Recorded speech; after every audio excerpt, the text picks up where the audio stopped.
Vamos a ir profundizando y vamos a ir aprendiendo las entrañas, ¿cierto?, de este sistema. Así que, sin más dilación, yo creo que podemos comenzar. ¿Quién soy? Yo soy el cofundador de SecureJump. Soy pentester en Pentest SPA y en Sombrero Blanco. Soy director del CUC 2025. Soy el director de Resaca Chile, director curado, mejor dicho. Y soy profesor ayudante de la Universidad Mayor. ¿Qué vamos a ver el día de hoy? Vamos a ver temas de compilación, vamos a ver temas de depuración, vamos a ver tracing, lo que es el tracing, cómo funciona y cómo lo podemos utilizar para poder, ¿cierto?, aprender sobre el kernel. Pero antes de comenzar, ¿cierto?, con esta parte ya más carnuda, por decirlo de cierta forma, tenemos que entender algunos conceptos previos. Esta es la flashbang, pensé que íbamos a estar como oscurito, entonces cada vez que... ¡pah! Bueno, no va a ser así, al parecer. Bien, lo que es una syscall. ¿Qué es una syscall? Generalmente, la forma más simple de ponerlo es una interacción entre user space y kernel space. Es un puente que nos permite hacer ciertas cosas, abrir archivos, cerrar archivos, ejecutar comandos, etcétera, etcétera, etcétera. Tenemos lo que es el kernel space, que de forma resumida, ¿cierto?, donde vive el kernel. Tenemos el user space, que es donde viven las aplicaciones de usuario, todo lo que ejecutamos nosotros, ¿cierto?, en nuestro día a día.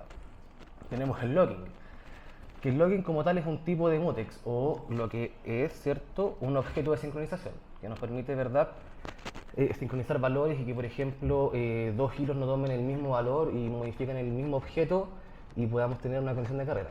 Para eso sirve. Tenemos también lo que son las RCUs, que son peticiones que hace el kernel, que son de leer, copiar y gradear, ¿cierto?, o updatear ciertos datos. Y tenemos lo que son las YQs, que son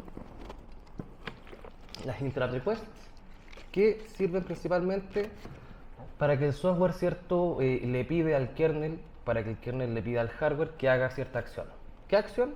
Va a depender mucho de la YRQ. Tenemos el SCEP, que también el SCEP tiene que ver con la planificación de la ejecución de los procesos.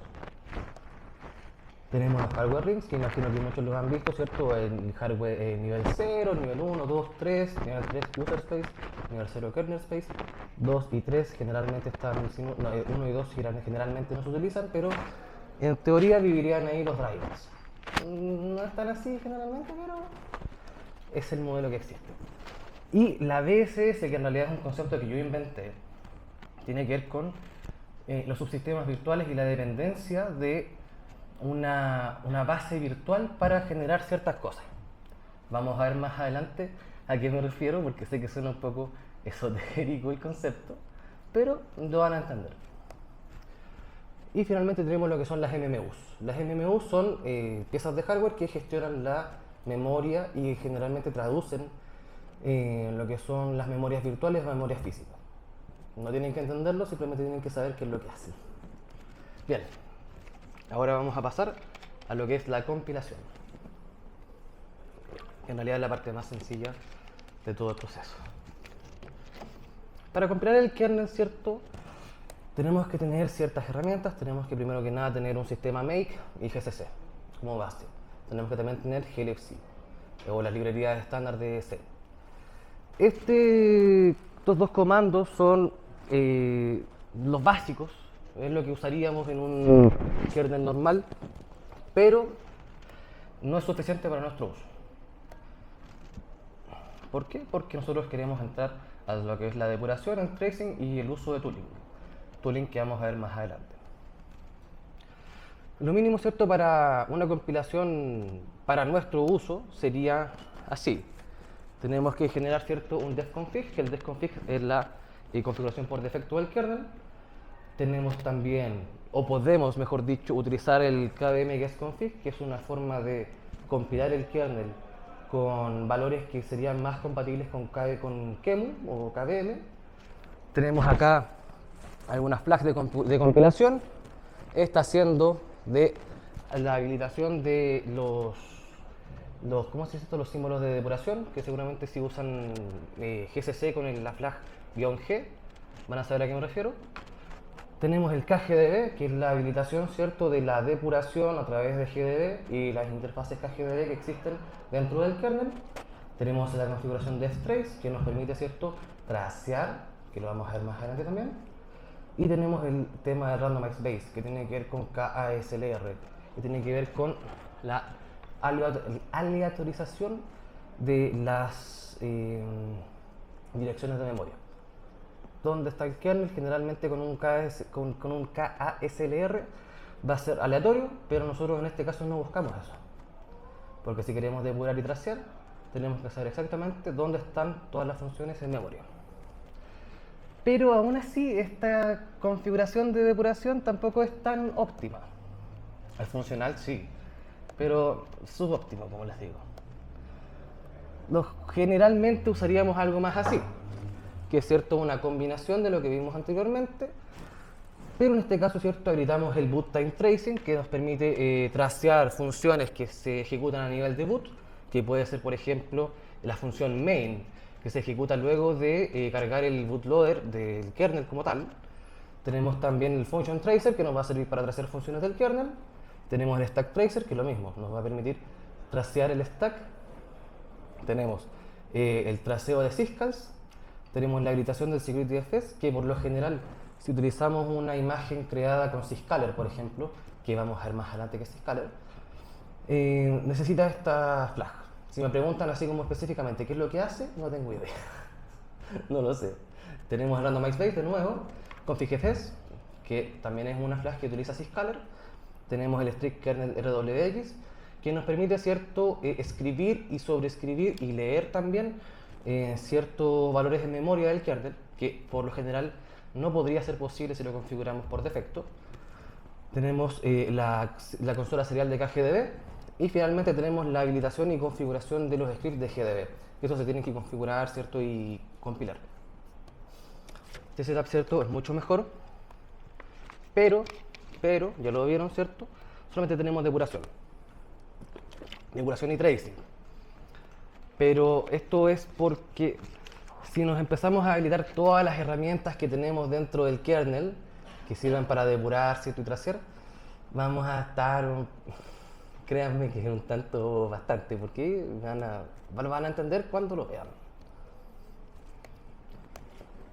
Nuestro repertorio de herramientas es el siguiente. Partimos con Kazan, que es un sanitizador de secciones de memoria del kernel. Este Kazan funciona y sirve principalmente para detectar bugs de UAF, OOV, ¿cierto? Y use after free, out of bounds writes, en lo cual también vamos a ver. Kazan creo que es la herramienta que podríamos utilizar nosotros como quizás personas que estamos entrando en esto. Es bien sencilla y vamos a ver su ejecución. Tenemos kfence, no vamos a entrar en detalle en todas porque son varias. Tenemos kprobes, tenemos el kcoff, tenemos kmssan, tenemos el vsan, tenemos kmld, kcsan, kunit, ktap, uapic, kgsla. Entonces son varias. Y no todas las vamos a habilitar al mismo tiempo porque el overhead que introduce cada una de estas herramientas es bastante, excepto kfence. Pero kfence no viene dentro de la charla. Dentro de lo que nosotros tenemos, cierto, de tiempo el día de hoy, vamos a ver Kazan, como les comentaba anteriormente, y lo vamos a ver ahora. ¿Cómo habilitamos Kazan? Se habilita con estos parámetros, cierto, en la configuración del kernel. Ahora, cuando yo uso Kazan, generalmente utilizo esta CMD line, que imagino que los que han usado Linux acá saben lo que es una CMD line. Para los que no, son los parámetros de inicialización, ¿cierto?, que se le dan en el kernel. Cuando uno, por ejemplo, abre groove, puede configurar, por ejemplo, dónde está la init-ramfs, la init-rd y otros parámetros más. Tenemos, cierto, que Kazan sirve para dos cosas, como les comentaba anteriormente, para detectar UAFs y los OOVs. Lo vamos a ver más a detalle un poco más adelante. Tenemos ahora el tema de la depuración. Vamos a meter manos. Tenemos, cierto, el kernel compilado, lo configuramos, está bien compilado, excelente, pero tenemos que usarlo. ¿Y cómo lo usamos? Con QEMU. Para los que no saben, cierto, QEMU es un virtualizador de Linux que generalmente se utiliza junto con KVM o con TCG, que es el Tiny Code Generator, pero es menos, tiene menos, a ver, ¿cómo lo explico? es peor. Creo que esa es la forma de decirlo. TSG es peor como emulador porque tienes que emular todas las instrucciones, pero con KVM es una emulación directa, con BTX, con AMX de virtualización a nivel de CPU. Tenemos la forma básica de uso y que en este caso nos va a funcionar, que es el siguiente comando. Este comando, ¿cierto?, lo que hace con la flash kernel es decirle al QEMU dónde está el kernel.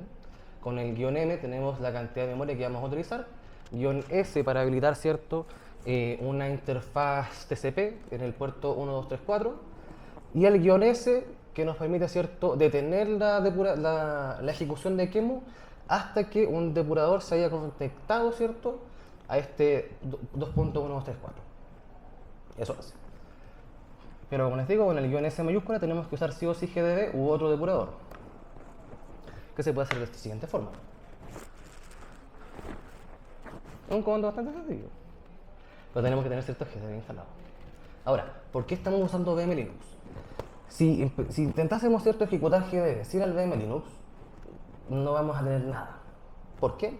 Porque VM Linux es el archivo, ¿cierto?, que se genera post compilación, que tiene todas las, ¿cómo decirlo?, los símbolos de depuración, todas las funciones, todos los, ¿cómo se llaman? Sí, todas las funciones, todas las estructuras del kernel, variables, etcétera, etcétera, etcétera. Y el continuo se utiliza, ¿cierto?, para continuar la ejecución del kernel. Como les digo, cuando nosotros comenzamos, ¿cierto?,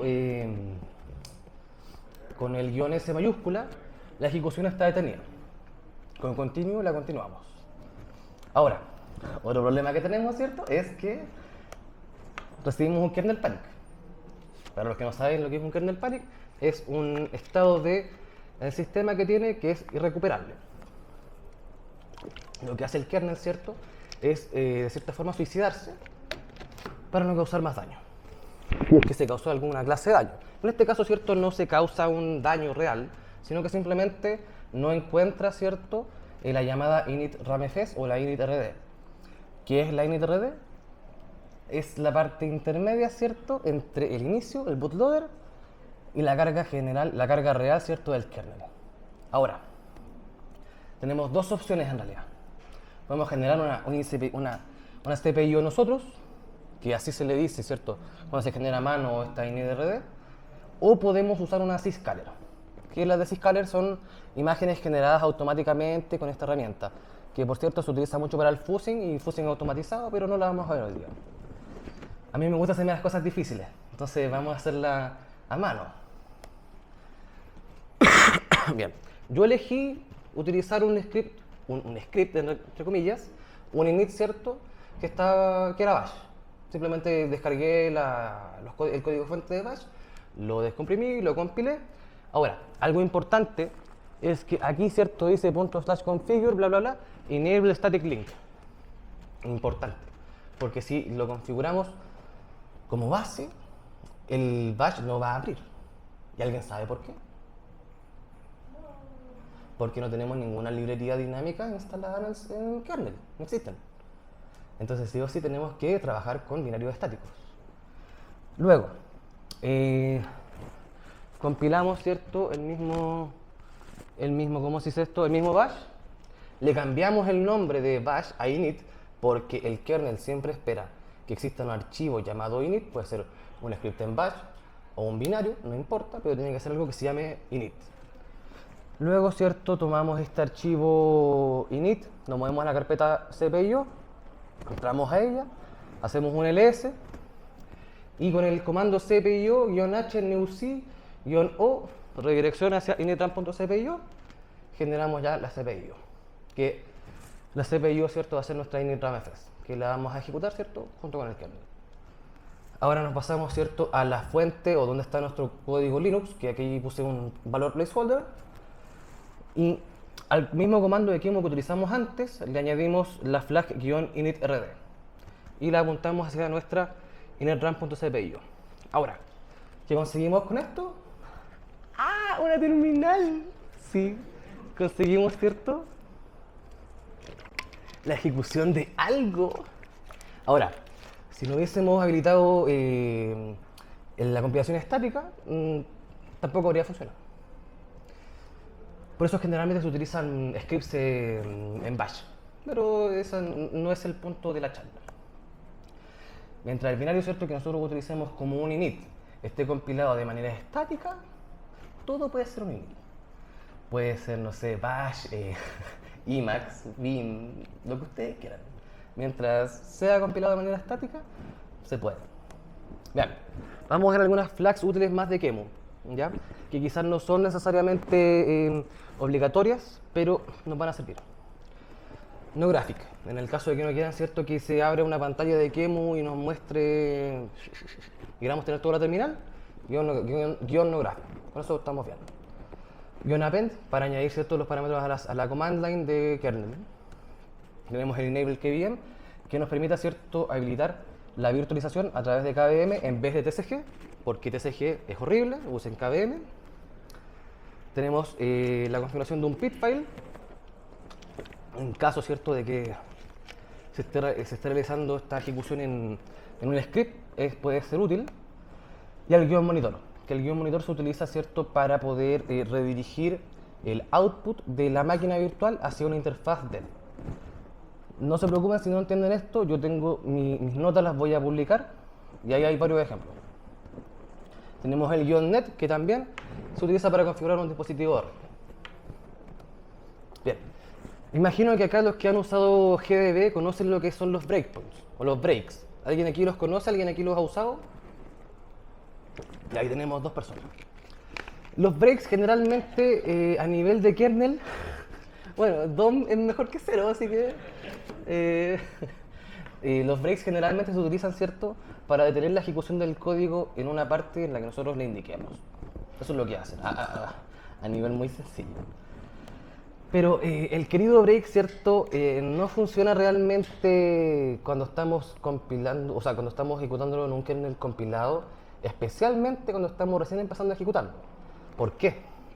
Porque no tenemos memoria MMU, tampoco tenemos memoria virtual, no tenemos ninguna estructura general ya puesta en lugar. No existe, entonces generalmente no tiene ningún poder. Generalmente, porque a veces puede funcionar. Gran parte del tiempo no. Como pueden ver ahí, hacemos un break en kernel init, que es una de las primeras funciones que se ejecutan en el kernel, y llegamos a la base que teníamos antes. Y eso no debería ser. Entonces este break como tal no funcionó, no sirvió. Ahora, como les digo, el funcionamiento es irregular. A veces puede encontrar, ¿cierto?, la sección de memoria donde está colocada cierta función, pero puede no hacer el break. Como también puede encontrarla y no hacer el break. Como también puede encontrarla y sí hacer el break. Pero va a depender mucho. Entonces, ¿qué es lo que se recomienda? El uso, ¿cierto? Miren, por ejemplo acá. Aquí estamos traceando, o sea, estamos haciendo el break, ¿cierto?, en start kernel, que es la primera función que se ejecuta en el kernel luego de entrar al protected mode. No vamos a hablar de eso hoy día. Y efectivamente hace el break. Si se dan cuenta, se está recién, ¿cierto?, decomprimiendo el kernel y recién empieza la ejecución. Pero en este caso sí funciona. Pero en otros casos no, como aquí. ¿Cierto?, que estamos recién ejecutándolo y vemos que la misma función, mismo tipo de break y no funciona. Por eso lo digo, es irregular. Utilicen los hardware breaks, los H-breaks, los hardware assisted breaks. Entonces los HB son mucho más, ¿cómo decirlo? Confiables. Sí, confiables quizás es la palabra. Mucho más que los breaks. Bien, vamos a ver también ahora la anatomía de un driver. Bien, ¿qué es un driver? ¿Alguien sabe qué es un driver acá? ¿Nadie? A ver, don Manuel. Ya, excelente. Los drivers en Linux, ¿cierto?, tienen una cierta estructura. Y es una estructura general. A alto nivel, ¿cierto? Son bastante sencillos. Vamos a ver, ¿cierto?, ahora el esqueleto de un driver. Este, ¿cierto?, es como se vería un driver que simplemente hace un print. No es genial. Pero lo que importa acá es lo siguiente. Module init es la función, ¿cierto?, que se ejecuta al comienzo de que el driver se cargue. El module exit es cuando el driver se descarga. Listo. Ahora, eso puede ser una complejidad gigantesca o bien sencilla como en este caso, que simplemente estamos haciendo un print. Ahora, el module license también es importante. ¿Por qué, cierto? Porque el module license nos puede permitir, cierto, impedir la carga de ciertos módulos propietarios. Recuerden que el kernel Linux está bajo licencia GPL versión 2, la cual es incompatible con código propietario.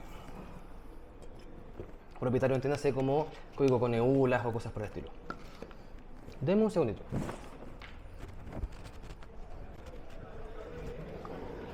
Oigan, chiquillo, estoy haciendo la charla. No, yo estoy haciendo mi charla. La mía. La mía. Estamos en la mitad. Estamos en la mitad. ¿Ah? Eso.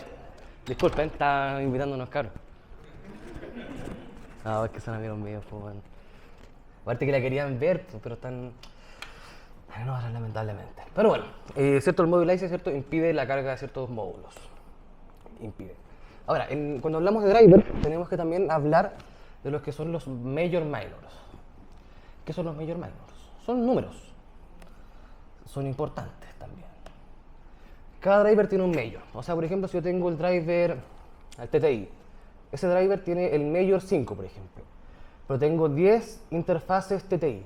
Entonces, cada interfaz tiene el valor major 5, pero tiene un valor minor distinto, porque son dispositivos distintos. Entonces, con el valor major podemos identificar el driver y con el valor minor podemos identificar cierto dispositivo. Esa es una forma bastante sencilla de explicarlo. Ahora, la gracia, cierto, con los drivers, al menos que están relacionados con la interfaz dev, todos tienen un major minor. No existe driver que no lo tenga. Ahora, si hablamos de otras interfaces como la ProcFS, esa es otra cosa y no vamos a hablar de eso el día de hoy. Generalmente estos major minors se asignan de manera dinámica, porque con tantos drivers que existen en el kernel, es complicado llevar, ¿cierto?, la gestión de todos esos números, de todas esas cifras. Entonces no se hace y se asignan simplemente de manera dinámica. Pero hay algunos, ¿cierto?, que se asignan de manera estática, como el mismo driver de TTI, que si no mal recuerdo creo que es el valor 5, creo. Bueno, no tiene nada que ver con la charla, pero bueno. Bien, aquí por ejemplo, ven, es el 4, yo me confundí. Entonces tenemos, ¿cierto?, 444, mismo driver. Después tenemos el TTI 0, número 0, minor 0, TTI 1, 1, TTI 10, 10, TTI 11, 11. Entonces tenemos, ¿cierto?, la asignación del mismo driver para la interfaz, o sea, del mismo major para las interfaces, pero distinto minor. Es una forma, ¿cierto?, que se utiliza para identificar tanto dispositivos como los drivers en uso. Bien, hay ciertas estructuras, ¿cierto?, driverescas, que es como yo le digo, que lo único que son estructuras que se utilizan mucho cuando trabajamos con drivers. En el caso de, tenemos el file operations, que aquí tenemos la estructura completa del file operations. ¿Para qué sirve el file operations? Casi todos los drivers, ¿cierto?, tienen cierta interacción con el usuario, sea lectura, escritura, un seek, por ejemplo, splice, un montón de funciones. Pero cada driver implementa sus propias funciones. Por ejemplo, cuando ustedes abren o hacen un cat a devnull. Devnull es un driver que implementa sus propias funciones, ¿cierto?, de apertura y de escritura. Lo mismo con el dev0, lo mismo con el devrandom y con devurrandom. Son todos dispositivos que implementan sus propias funciones. Este, por ejemplo, sería una file operations que se utilizaría en un driver null cualquiera. Como pueden ver, ¿cierto?, tenemos el owner, tenemos el this module, tenemos el read, tenemos el write, el open y el release. Que todas son, chiquillos, punteros de funciones. Eso es lo que son. Si han trabajado con C, conocen los punteros de funciones y en realidad es bien sencillo cuando lo empiezan a entender y a explorar. Tenemos también la estructura file, que no debe confundirse con la estructura file en mayúsculas, porque existen las dos. Las file en minúsculas tienen que ver con la representación de los archivos en el kernel. Las file en mayúsculas es la representación de los archivos en user space, distinto. Esta cierta la estructura de los archivos, no la vamos a ver entera. Hay ciertas cosas que nos interesan. Por ejemplo, las file operations que se pueden hacer dentro de ese archivo. Tenemos el espacio, el inodo, donde está localizado en el disco físicamente. Tenemos las secuencias de errores. Tenemos la cabecera de la head list. Y otras cosas más, que no vamos a ver tan a detalle porque entramos a archivos, entramos a VFS. Tenemos también los inodos. La estructura de inodos es gigante, enorme, horrible, es muy grande. Entonces, lo que nos interesa a nosotros con las estructuras driverescas, ¿cierto? Es el devt y el cdev. Eso es todo. Que son, de cierta forma, las mismas, ¿cómo decirlo? Son pseudo representaciones del mismo driver. Es extraño. Pero cuando yo saque el código que hice para esta charla en GitHub, lo van a entender más. Ahora, hay algo importante que debemos entender, pero que no vamos a ver el día de hoy, es la VFS.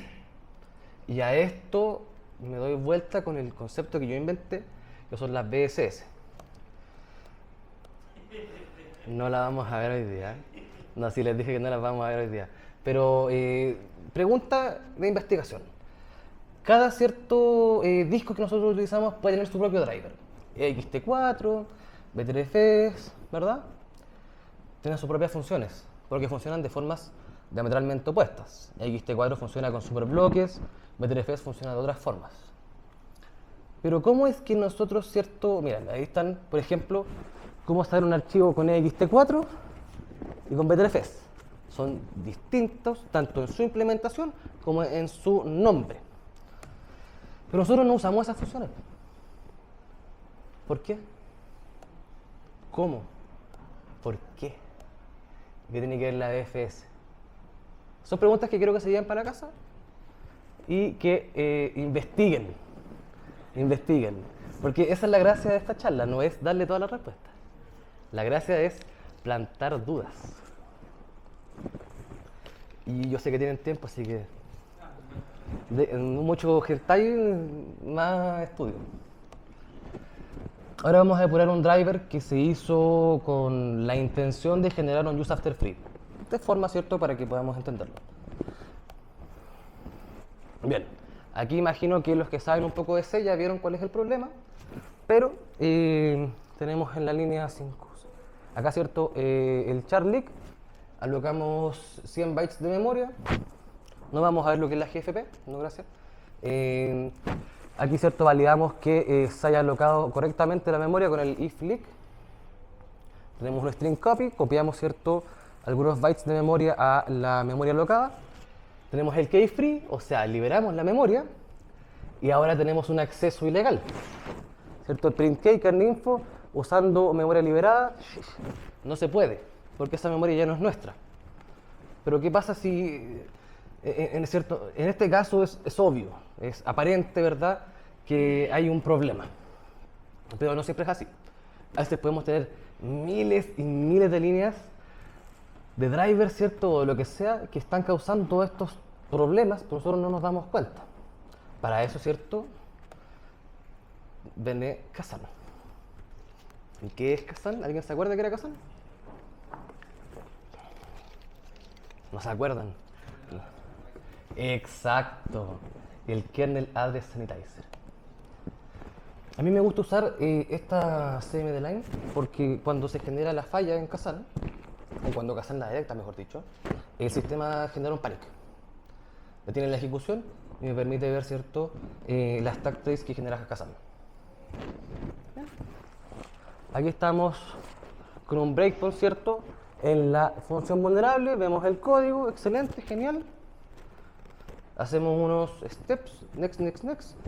Llegamos a la parte donde debería explotar y vemos, ¿cierto?, que tenemos este busca SAM, slap, use after free, bla, bla, bla.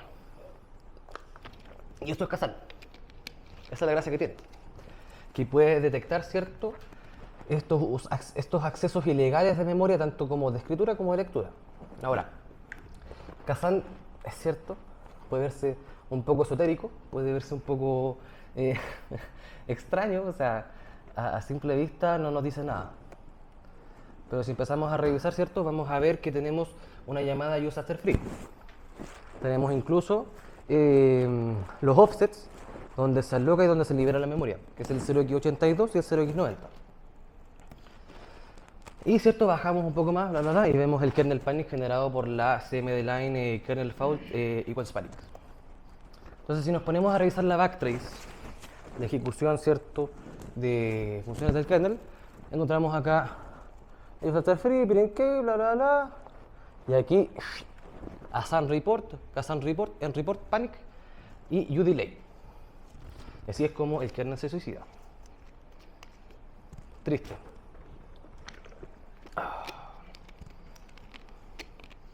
Vamos a continuar. Bien, pero ya vimos, ¿cierto?, la backtrace, pero no estamos usando el reporte de Kazan.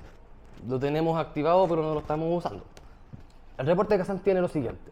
Tiene la caltrace o la backtrace, tiene las alocaciones de memoria, dónde, en qué líneas, cuándo, las liberaciones o los frees. Y en nuestro caso, ¿cierto?, estamos alocando, ¿cierto?, la memoria en la función use after free en el offset 0x41, que no es el archivo uaf.c, es slash.h. Es extraño cómo funciona, sí, pero bueno. Y liberamos, ¿cierto?, en la línea offset 0x73, 0x90. Entonces, y la backtrace, ¿cierto?, 0x82, 0x90. Encontremos GDB para encontrar, ¿cierto?, la línea que tiene este problema, el código ofensor. Si, miren, estos offsets se pueden utilizar, ¿cierto?, directamente con GDB. Un list, asterisco, copiar y pegar. Y nos dice, ¿cierto?, exactamente, más o menos, dónde está, ¿cierto?, dónde podría estar la falla. Tenemos la alocación y, como les decía, slab h. ¿Por qué es en slab h? Porque se está haciendo una alocación con el case alloc. Ahí es donde se hace la alocación y por eso dice slab h en vez de el uaf.c. En la liberación tenemos el use after free 0x73, que debería ser, ¿cierto?, la línea 17, print key, bla, bla, bla, pero debería haber dicho línea 15. Por eso es que hay que jugar un poco con los valores, ¿cierto?, que uno le da a GDB. Pero ahora vamos a pasar a otra cosa, otra flashbang. Tracing. ¿Alguien sabe lo que es el tracing? ¿Alguien ha usado Frida? ¿Frida Trace? ¿No? ¿Nadie? Ya. Bueno. El tracing es la exploración de las funciones que ejecuta cierto programa de una forma muy básica. Esa sería una explicación que intentaría dar. Imagino que han usado strace, el syscall tracer. ¿Alguien? Levante la manita, levante la manita. Ya, ahí tenemos 2 personas de nuevo. Ya, nos falta. Bueno, strace, ¿cierto? Lo que hace, ¿cierto?, es la ejecución de un tracing a nivel de syscalls, que está muy bien. Pero ftrace, que ftrace es lo que vamos a ver hoy día, está a un nivel más abajo. Ftrace es de function tracer, mientras que strace es de syscall tracer. Por ejemplo, ftrace no es un programa de Linux, no es algo que se ejecuta, ¿cierto?, como un binario. Es una interfaz de que existe en la sysfs, en /sys, con la cual nosotros podemos interactuar y empezar a tracear kernel probes o trazas directamente. Está basado en callbacks y ahora vamos a ver cómo usarla. Se puede utilizar a través de /sys, sí, pero es un culo, así que no lo vamos a hacer porque, de verdad, no es bonito. Podríamos, ¿cierto?, utilizarlo a través de /sys, pero no lo vamos a hacer. Porque para eso está tracecmd. El clásico printf. Uno piensa, ¿cierto?, que es una línea de código, ¿cierto?, el printf, abre paréntesis, los dobles, las comillas dobles, texto, comillas dobles, cierra paréntesis, punto y coma, retorno un 0, listo. Pero todo lo que pasa detrás. Veamos. Esto, ¿cierto?, nos cuenta cierta historia. Tenemos, ¿cierto?, el execv, ¿cierto?, la ejecución, tenemos la carga también del programa dentro de la memoria, tenemos la lectura de la cabecera ahí donde dice elf, ya más abajo, ¿cierto?, alocación de memoria, bla, bla, bla, bla, bla, en protect, protección de memoria, y el write. Se ve sencillo, se va a ver sencillo en retrospectiva, mejor dicho. Es interesante, pero es ciertamente limitado. Ahora veamos cómo se ve en ftrace. Ya ejecutamos, ¿cierto?, el main a través de ftrace. Y ya ahí tenemos eso, ese como CPU, así medio raro. Si hacemos el tracemd report, que es como acceder, ¿cierto?, al reporte real que genera trace, tenemos 29.000 funciones. Digamos que es un poco más extenso. Y no les voy a mostrar las 29.000 funciones porque no nos da el tiempo y tampoco me da diapositiva, ¿no? El output es un tantito más grande, es un tanto más granular. Ahora, nadie va a leer las 29.000 funciones. La idea no es esa.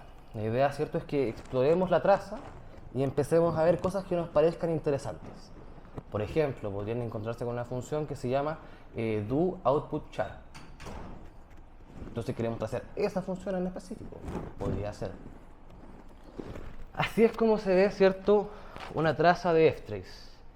Aquí yo veo muchas cosas. Por ejemplo, tenemos el alloc pprm, que es la alocación del binary program. Tenemos alocaciones de memoria, un montón de cosas más. Eso es solamente la parte de la ejecución, el inicio. Ni siquiera estamos cerca del printf. No estamos ni cerca. ¿Ya? Entonces es complejo y extenso. Nos sirve, ¿cierto?, para hacernos una idea de qué es lo que podríamos ver y encontrarnos, y cómo funciona y cuál es el poder que nos entrega realmente ftrace. Ahora empecemos a entrar un poco en profundidad. Los principales comandos que vamos a utilizar el día de hoy en general es tracemd record y report.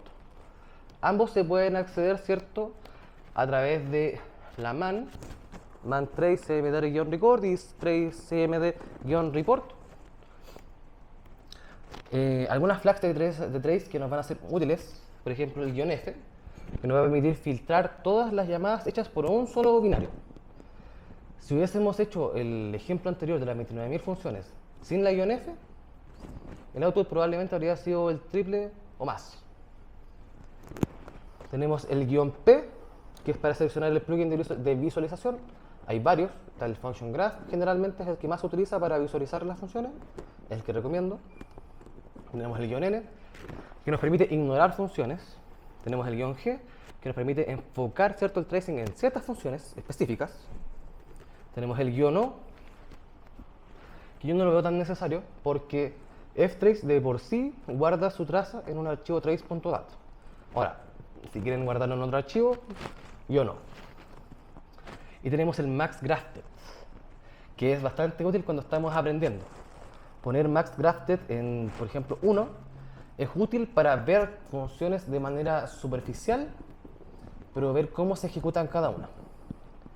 Y es menos, ¿cierto?, frustrante intentar entender 1000 funciones que 27.000. Ahora vamos a combinar, ¿cierto?, lo que vimos recién y vamos a empezar como a generar un comando un poco más complejo y empezar a sacar, ¿cierto?, conclusiones. Por ejemplo, cuando uno hace una llamada syscall, una syscall cualquiera, la estructura, ¿verdad?, de la syscall en sí es, al menos en x86-64, sys y el nombre de la syscall. Podría ser syssocket, syslisten, syspaint, lo que sea. Entonces yo quiero enfocarme en esa syscall. Acuérdense, "-g", quiero tracear eso, pero tampoco quiero tracear la RW Verify Area, Porque las funciones de Verify Area entran en todo lo que es seguridad y cuando ustedes empiecen a revisar el kernel y me vengan a decir, no, es que el kernel es inseguro, se van a dar cuenta que están equivocados. Pero bueno, eso está por otro tema. Tenemos, ¿cierto?, el guión F main, que es el printf. Hacemos la traza, ¿cierto? Lo reportamos. Tenemos 273 funciones, que es mucho más manejable. A no ser que alguien quiera manejar 29.000 funciones. No sé, ¿alguien levanta la mano? ¿No? ¿No? No, parece que nadie. ¿Cierto? La idea, como les decía antes, no es leer 29.000 funciones. Ese no es el propósito. Sino que es explorar y minimizar. Ahora, una aplicación que a mí me gusta harto, que es parecida a Wireshark, de hecho es prácticamente lo mismo, se llama KernelShark, que nos permite, ¿cierto?, explorar las trazas del kernel. TraceCMD Report en realidad es feo. Es feo, es la verdad, o sea, ¿quién quiere ver esto? Feo, hermano.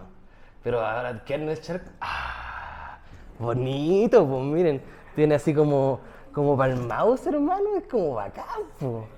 Pulento, por hermano, ¿cachai? Entonces podí acceder, ¿cierto?, al timing de la CPU, en qué momento cierta CPU estuvo trabajando, en qué momento no.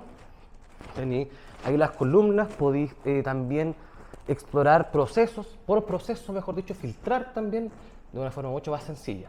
Entonces, si ustedes quieren entrar, y de hecho, por cierto, ahí está la función dual put char, que es la que al final termina escribiendo cosas en la pantalla. Esa es. Y también la función NTTI write, que creo que acá no está. Pero esas son las funciones que son las que hacen el F-write. Entonces, es mucho más sencillo, más bonito, no es tan... No es feo, es bonito. Ese es el problema, la web es fea. Que no es que es bonito. Otro. Bueno, hemos llegado, ¿cierto?, ya al final de esta charla. Hemos pasado hartas cosas, hemos llorado, hemos reído, desde compilación, ¿cierto?, flags de depuración, GDB y KDB, depuramos un UAF por encimita con Kazan, vimos ftrace, TraceCMD y KernelShark. Bueno, y con eso terminamos la charla del día de hoy, así que... Sigan a Secure Camp, hermano, Secure Camp. Hay que seguir a Secure Camp, por cierto, acuérdense.